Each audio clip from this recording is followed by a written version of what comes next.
Bismillahirrahmanirrahim. Assalamualaikum warahmatullahi wabarakatuh.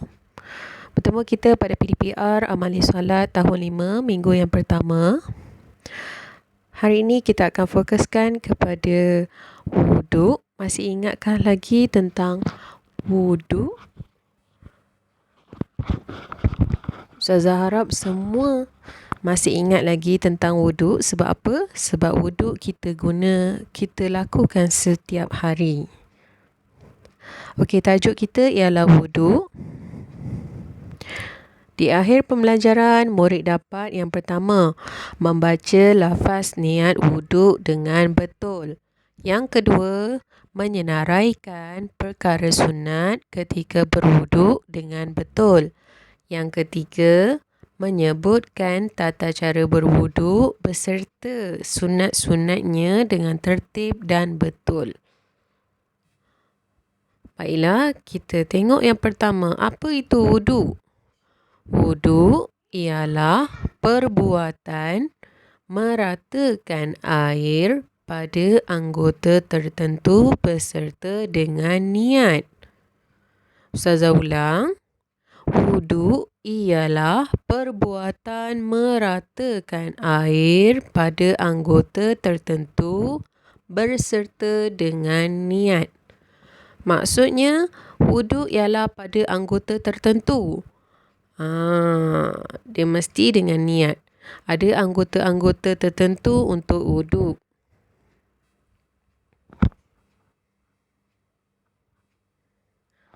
Okey, yang pertama, niat wuduk.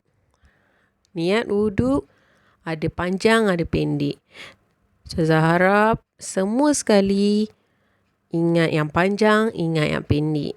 Jangan lupa. Okey, yang pertama, yang panjang dulu. Nawaitu raf'al hadasil asghari lillahi ta'ala.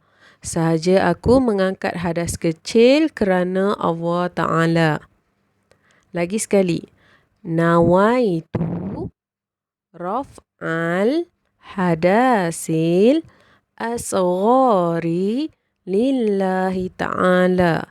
Sahaja aku mengangkat hadas kecil kerana Allah Ta'ala.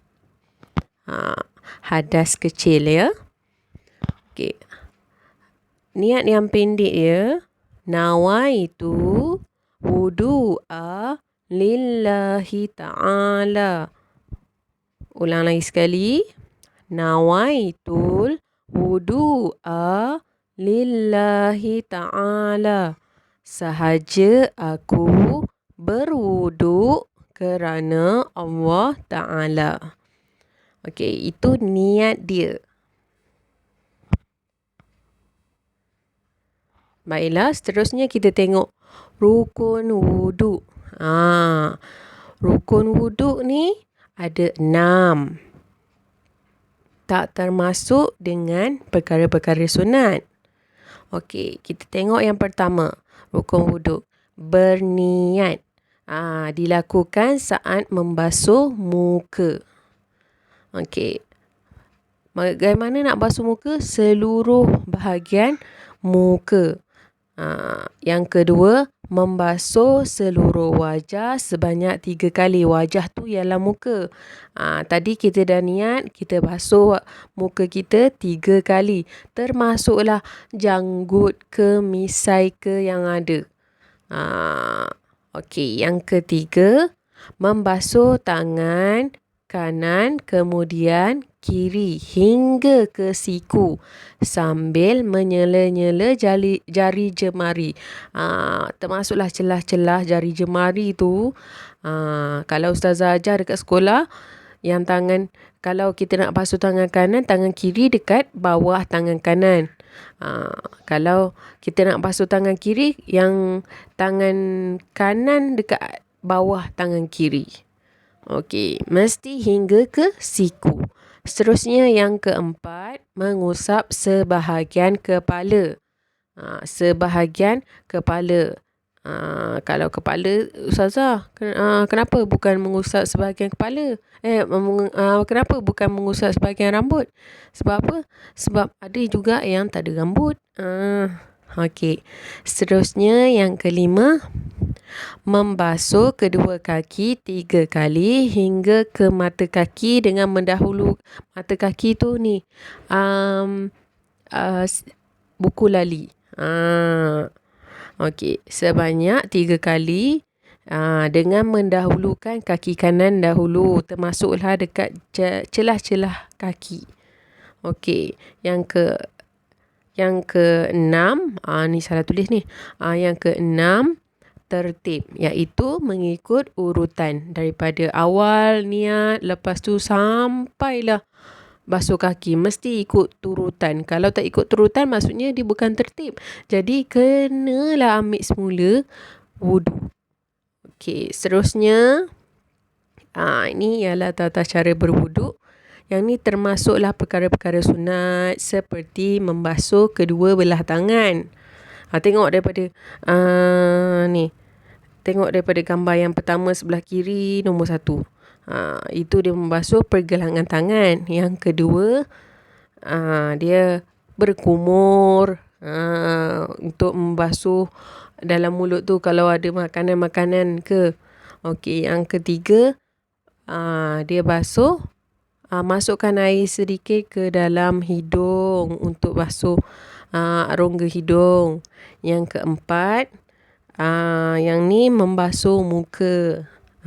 Yang kelima, bawah sebelah kiri. Okey, yang tu dia basuh tangan hingga ke siku, tangan kanan dulu.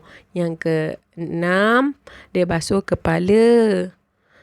Yang ketujuh, dia basuh telinga. Yang ke-8, dia basuh kaki hingga ke buku lali. Okey, yang ni tata cara berwuduk termasuk perkara sunat. Yang tadi yang sebelum ni tadi Ustazah sebut dia ialah rukun wuduk. Rukun wuduk ada anggota-anggota wuduk dia.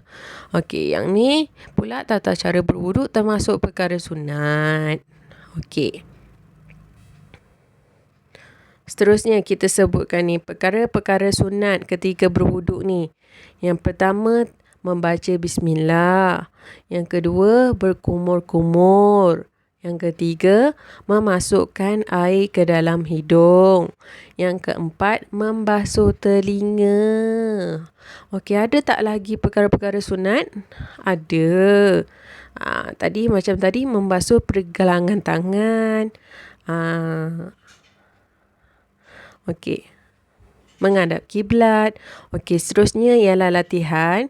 Sila salin semula niat wuduk dalam buku tulis. Yang kedua, tuliskan 6 perkara sunat ketika berwuduk. Kalau tak tahu tadi, tengok balik video yang dalam video ni Ustazah ada sebut perkara sunat ada 4, tapi Ustazah ada sebut lagi 2 tadi perkara sunat lain. Okey, yang ketiga, rakam audio dan sebutkan tata cara berwuduk beserta perkara-perkara sunat mengikut tertib, mengikut urutan. Rakamkan audio, awak sebutkan perkara-perkara, sebutkan tata cara berwuduk. Termasuklah perkara-perkara sunat dia. Mesti ikut turutan. Okey, itu saja. Assalamualaikum.